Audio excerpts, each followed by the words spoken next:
Olá, pessoal. Estou vendo aqui Fabrício e Márcia, tudo bem?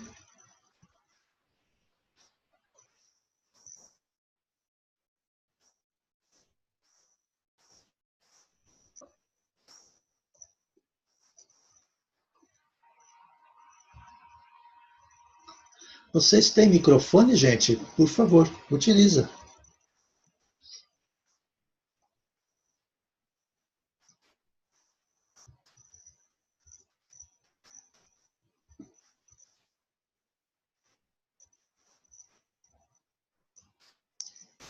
Deixa eu também ajustar minha câmera.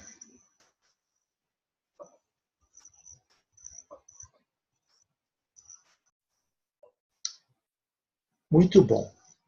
Então, eu vou começar fazendo uma explanação a respeito do texto e a gente vai conversando também a respeito dele. Tudo bem? Tudo bem. Tá? Ok. Então, por que eu escolhi esse texto? Ele é um texto que costuma não ser muito compreendido pelas pessoas que leem. O Deming colocou 14 pontos e alguns dos pontos costumam ser tanto quanto polêmicos. Muita gente coloca o, o 10º princípio, por exemplo, quando diz para não estabelecer, olha, diz para eliminar metas numéricas. O 12º para não impor padrões, né, de trabalho. Tem o outro que é o 12º também, que fala para eliminar,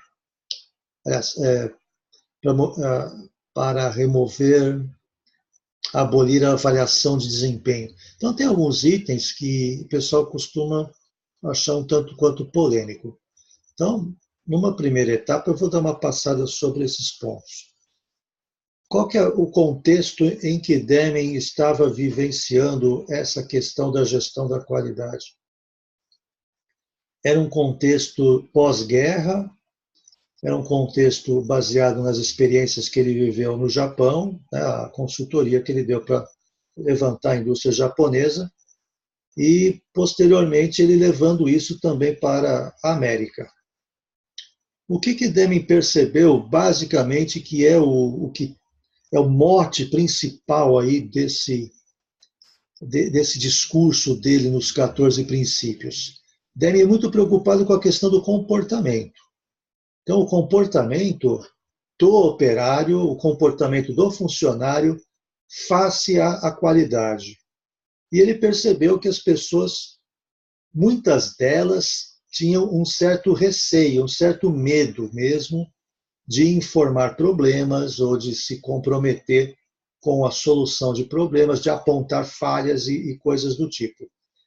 Então, a gente vai perceber nesses 14 princípios que Deming fica muito preocupado com a questão de eliminação do medo para que as pessoas trabalhem com corpo e alma, né? Trabalhem assim com vontade, sem receio de melhorar a qualidade. Então, nós vamos ver aqui o princípio 1, manter constância de propósito, no sentido de uma melhoria contínua de produtos e serviços, objetivando tornar-se competitivo e manter-se em atividade, bem como em gerar empregos. Então, o que ele chama a atenção? É uma coisa que Fayol, no primórdio da administração, também chamava a atenção, ter uma constância de propósito. Hoje em dia, a gente tem isso nas empresas traduzido como a missão da empresa.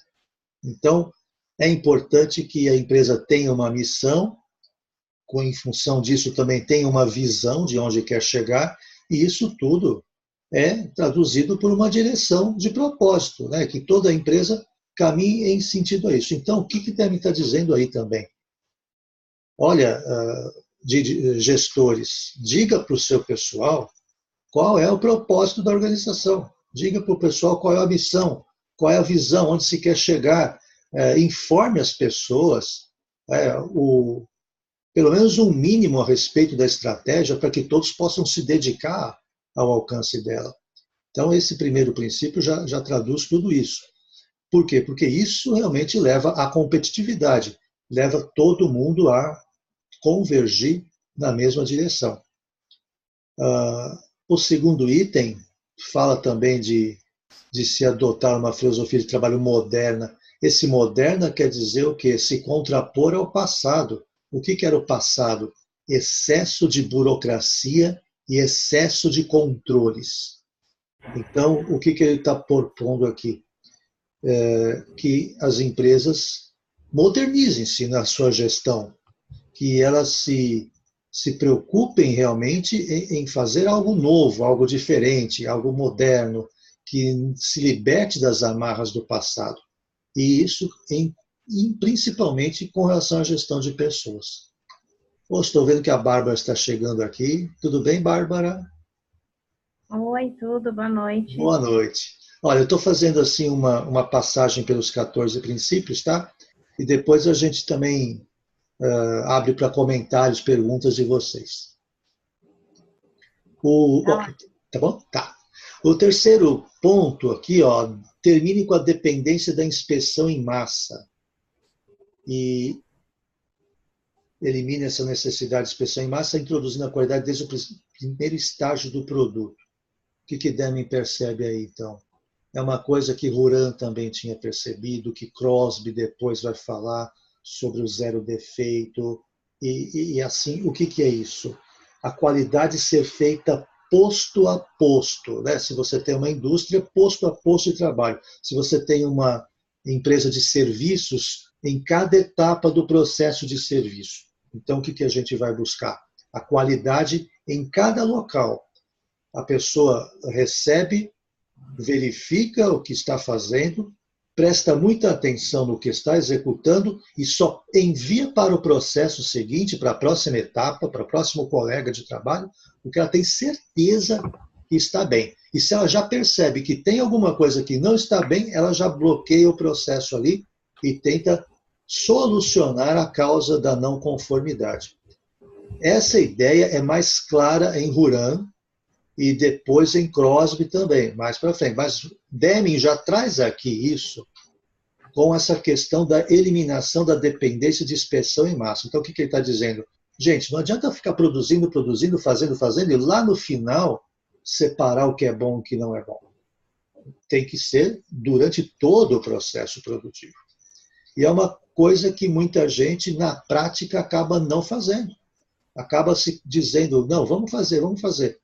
Quantos exemplos? Nossa, eu já vi supervisores de produção, e não faz tanto tempo assim. Chega no dia 30, dia 31, que é fechamento do mês, fechamento do programa, ele fala, produz, manda para o estoque. Ele dá baixa no programa de produção, ele cumpre o programa, entrega para o seu gerente e fica tranquilo. No dia 1º, o que ele faz? Manda o funcionário lá buscar no estoque de novo. Traz de volta, vamos revisar os produtos. Vamos revisar aqui o que a gente mandou para o estoque. Porque ele sabe que tem não conformidades. Então, o que acontece isso? O medo do próprio supervisor em não cumprir com as metas de produção. Ele reage àquilo que a gerência indica para ele. A gerência indica para ele, eu quero o cumprimento do programa. Ele vai cumprir o programa. E depois ela diz assim, como é que está a qualidade? Aí ele vai atrás da qualidade. E que é realmente pernicioso. É melhor que você já atue diretamente. Então, essa questão de você eliminar a inspeção em massa, então ficar dando nó, né? Ficar dando jeitinho para você não ser cobrado por um atraso de produção ou algo do tipo. Então, o Demi já está colocando ali. Acaba com isso, por quê? Porque as pessoas acabam se acostumando e principalmente temendo quando não consegue cumprir um programa ou não consegue cumprir um nível de qualidade, o medo faz com que elas acabem escondendo as coisas. Até aqui tudo bem? Fabrício, Bárbara, tem alguma questão? Tudo tranquilo. Tá. Ok. O quarto ponto já é um ponto polêmico para muita gente. acabar com a prática de aprovar orçamento com base no preço, em vez disso, minimizar o custo total. Até aí, né? Tudo bem.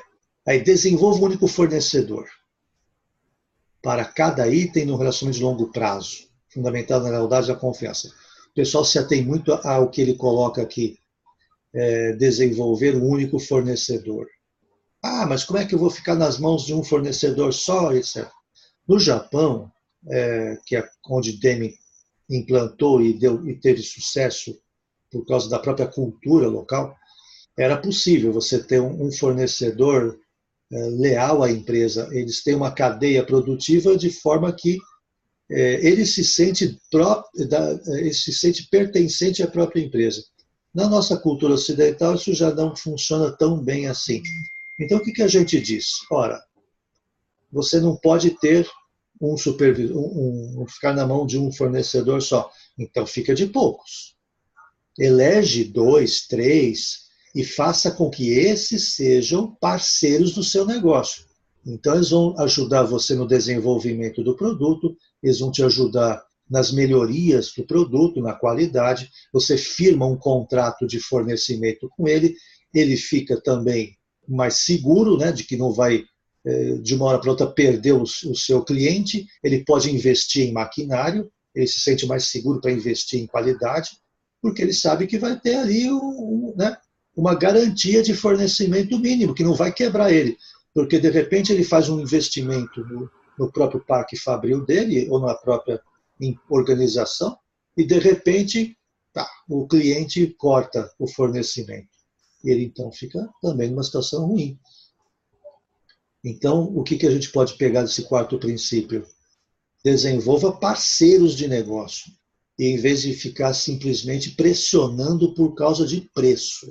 O que acaba acontecendo se você pressiona com base no preço? O que eu estou vendo acontecer em muitas empresas aí.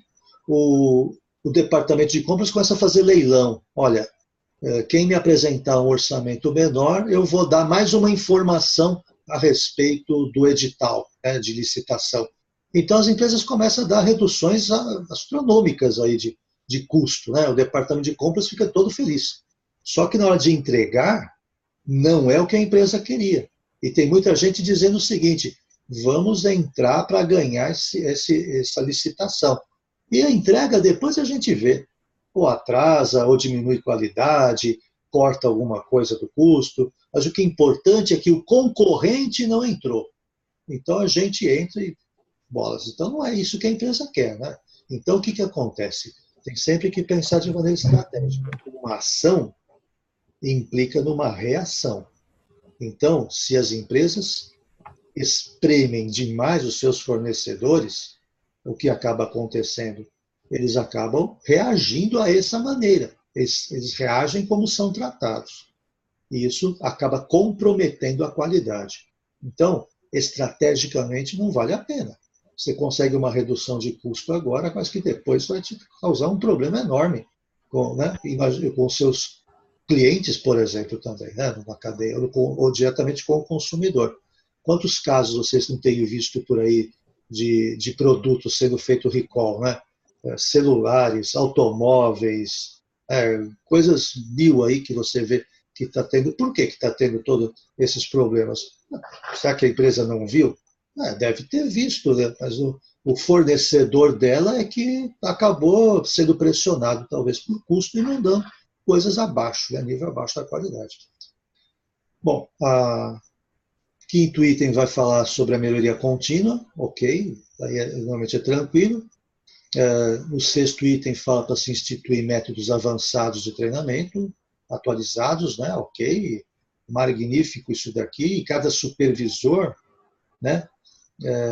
ser responsável pelo treinamento do seu pessoal, perfeito isso daqui, Deming está colocando aqui numa época em que se acreditava ainda que recursos humanos que é o responsável pela gestão de pessoas, e Deming já colocando que não. Quem é responsável é o próprio supervisor. E Bárbara, quer falar alguma coisa, querida? Tudo bem? Não, eu não. Tá, então fecha teu microfone porque ele está vindo. Então não é o seu, deve ser do Eliésio que entrou agora. Eliésio, tudo bem? Eu acho que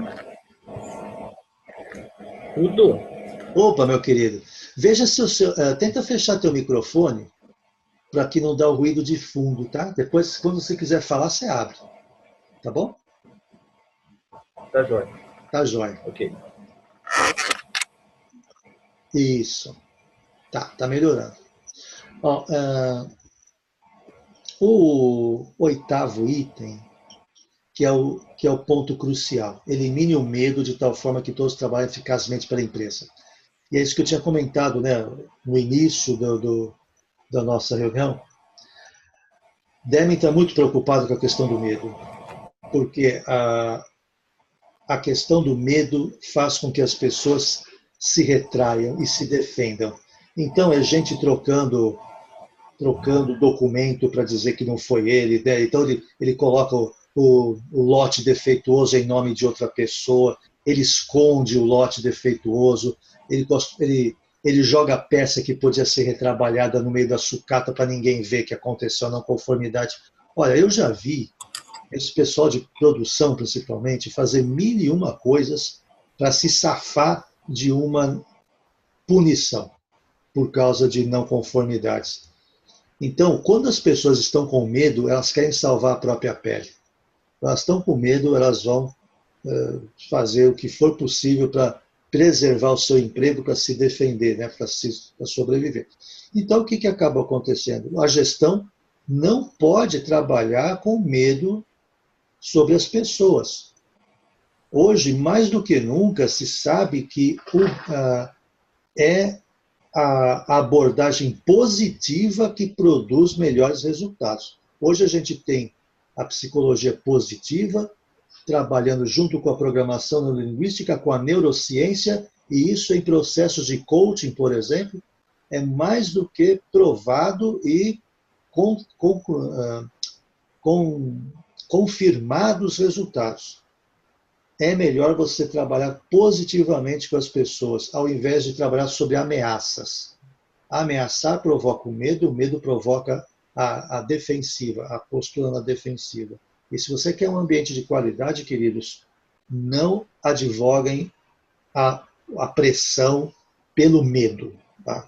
Então, e Deming já tinha previsto, já tinha constatado isso, e ele coloca no oitavo item. É a base do que vem a seguir. Elimine o medo, não deixe que as pessoas tenham medo. E aí começa, do oitavo para frente, toda uma digressão dele por causa disso. Olha lá, elimine barreiras entre departamentos, para que as pessoas possam, né, livremente transitar informação, discutir o que precisa, em vez de ter que passar para um chefe, para o outro chefe, passar para outro chefe, para depois descer. E quando tem intriga entre os gerentes, entre os chefes, né? Então, o meu pessoal não pode falar com o pessoal do outro. Já vi absurdos assim também acontecer. E quem sofre? A qualidade.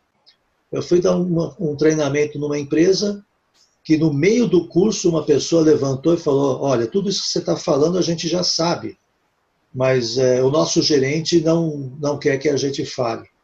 Se eu for falar a verdade aqui, eu posso perder meu emprego. Mas o que acontece é que a gerência de engenharia não se entendeu com a gerência de produção, eles compraram um molde que tem problemas de fabricação, mas ele era mais barato, só que agora está dando problema, ninguém consegue resolver o problema, e a gente não diz a verdade para a diretoria.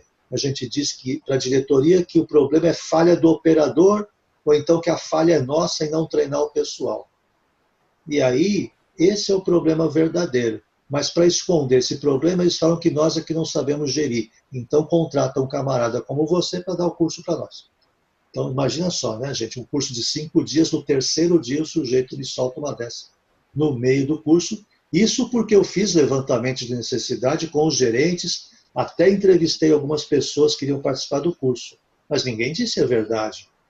Nem o gerente e nem o pessoal que ia participar que eu entrevistei. Por quê? Medo.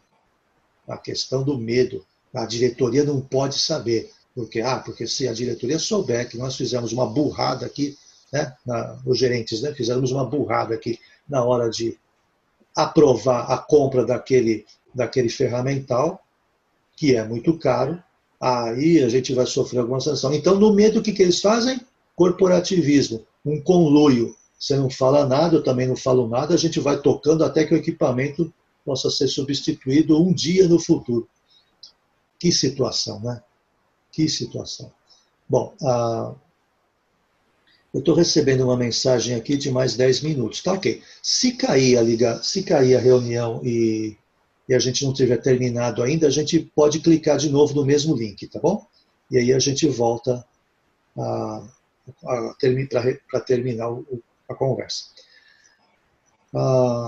Bom, aí nós temos o 10º item que ele fala sobre eliminar metas numéricas, mas é o seguinte, não é que a gente não deva ter meta, ele está dizendo ali, ó, só use metas, só estabeleça metas com a clara indicação de como atingi-las. Ele está querendo dizer o seguinte, o gerente, você que fala assim para o pessoal, eu quero 100. Como, chefe? Como? Se vira, eu quero 100. Ele está querendo eliminar esse se vira. Não. Ó, você quer 100, mas eu não sei como atingir o 100. Você pode me dizer como é que é? Então ele está dizendo isso, gestores, vocês podem estabelecer metas desde que você saiba como atingi-las. Não é para dizer para o pessoal se vira. Por quê? Porque se você disser para o pessoal se vira, eu não quero saber se o pato é macho, eu quero é ovo. Né? Tem esse ditado também que a gente ouviu falar por aí. Eu quero o resultado. Como é que vai atingir o resultado? Não me interessa. Não. O pessoal acaba fazendo coisas que comprometem a qualidade. Então não deve ser por aí. A questão é realmente assim, metas numéricas, ok, como é que eu faço para atingir? O gestor tem que dar apoio ao seu pessoal e não dizer para se virar. Né? No 11º, não impor padrões de trabalho inconsistentes, usar padrões numéricos como instrumentos para que todos tenham consciência da situação e do resultado. Eliminar padrões de trabalho, cotas, quer dizer, tem que atingir um mínimo necessário da produção. E eliminar o processo de gerência por objetivos numéricos, e aí pede para se usar exemplo. O que ele está dizendo aqui não é propriamente para não ter metas. Ele está dizendo o seguinte, qualidade em primeiro lugar. Porque se você fixar simplesmente em meta numérica de produção, de atendimento a cliente, de conserto de produto, o que for, o pessoal vai se fixar na quantidade. E aí eles te entregam a quantidade. E a qualidade? Isso vem depois. Então o discurso do gerente tem que mudar. Ele tem que falar primeiro da qualidade. E com a qualidade inegociável, né, o nível de qualidade é inegociável, aí a gente vai trabalhar para como alcançar a produtividade, como alcançar a quantidade numérica. É isso que o Deming quer dizer ali. Bom, no 12º ele está indo por aí também, né, um programa de treinamento para afastar o medo, remover barreiras que privam as pessoas de se orgulhar do seu trabalho, e remover barreiras também que poder desembocar, por exemplo, em abolir a avaliação anual de desempenho ou de mérito. Então, o que acontece? Para que deve servir uma avaliação de desempenho? É para constatar uma diferença entre o ideal e o real. Então, se eu tenho uma diferença entre o ideal e o real, eu tenho um gap. Esse gap eu tenho que sanar. Como é que eu vou sanar isso? Com treinamentos, com orientações, com equipamentos que talvez estejam inadequados. Então eu vou dar condições para as pessoas trabalharem. O que Deming está dizendo aí é que, na época dele, as avaliações de desempenho eram usadas para fazer o quê? Punição ao pessoal. Você não atingiu a meta? Então eu vou marcar aqui vou te dar uma nota negativa. Os americanos usam muito o sistema ABC. Então, nível A, você está bem. Nível B, você está ali. Nível C, cara, eu vou te dar só mais uma chance. Se você continuar no nível C, balbal, você vai embora. Então, as pessoas têm medo de ser classificadas como nível C numa avaliação de desempenho. Então, o que o Deming está dizendo? Se é para usar a avaliação de desempenho como instrumento de coerção, é melhor não usar. Porque as pessoas vão ter medo e vão agir de maneira não natural. Elas vão camuflar, elas vão tentar parecer-se bem. E aí vão fazer de tudo para que não sejam punidas. Então, essa aqui é a questão principal, tá, gente? Não é que ele fala assim, não deve ter avaliação de desempenho. A avaliação de desempenho não deve ser usada de maneira coercitiva, de maneira a gerar medo nas pessoas. Bom, e aí vem o 13º, manter a equipe atualizada, e o 14º, organizar-se para que os princípios possam orientar as decisões do dia a dia. Aí já é uma questão mais tranquila. Gostaria de ouvir um pouquinho vocês também, se vocês têm questões a respeito desses itens, desses princípios, alguma colocação de vocês a respeito.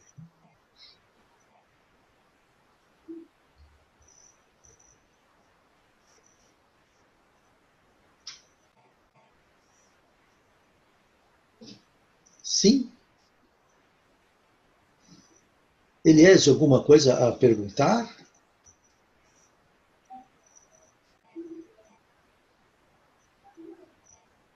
Fabrício, algo a perguntar? Tudo tranquilo, professor. Tá bem explicado, viu? É, tá bom. Bárbara, e você? Tranquilo.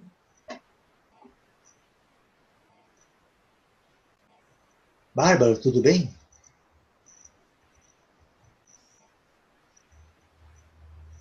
Tudo bem também, nenhuma dúvida. Tá. Bom, na parte final do nosso texto, ele já vai falar, então, e fazer uma ligação desses 14 princípios com a questão da liderança e da motivação. O texto, ele dá uma quebradinha nos 14 pontos e vai falar de liderança, de motivação, e depois, no final, ele retoma, né? Ligando esses 14 pontos de Deming à questão da liderança, principalmente. Aí. O que vale a pena aqui notar é que, não só nesse texto, mas todos os textos mais modernos de liderança tratam a liderança como uma questão de interação, como uma questão de processo, não como uma questão de ser. Tá? Então, existe o processo de liderança e não a característica de liderança. Então, a liderança é um processo, ou seja, uma relação entre líder e liderado. E essa relação, para ser autêntica, tem que ser espontânea. Né? Então, o liderado tem que aceitar a liderança do seu líder. E, para isso, tem algumas dicas interessantes. A primeira delas, que é fantástica, que serve para qualquer situação, mesmo que eu não seja chefe da pessoa. O indivíduo tem que ver o seu trabalho com significado. Ele tem que saber, bom, eu produzo isso daqui, né?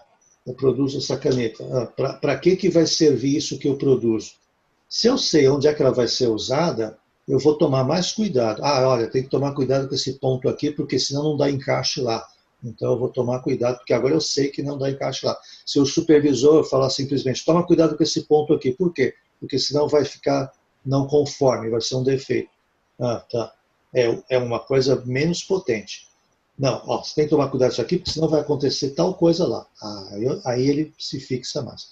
Então o trabalho tem que ter significado para o indivíduo. E aí, nesse ponto, o indivíduo também segue o líder ao qual ele se identifica com o líder. Então esse líder, ele me escuta, ele me ouve, ele me dá condições de trabalho, ele pergunta o que eu estou achando. Então, esse é um líder que dá gosto de eu seguir. Então, eu aceito a liderança dessa pessoa. Quando se estabelece isso, é a verdadeira liderança. Quando o líder não demonstra interesse pelo liderado, quando ele não se preocupa o que satisfaz, o que não satisfaz, as condições de trabalho, etc., mesmo que ele não tenha condição de dar, mas o líder autêntico, ele pergunta.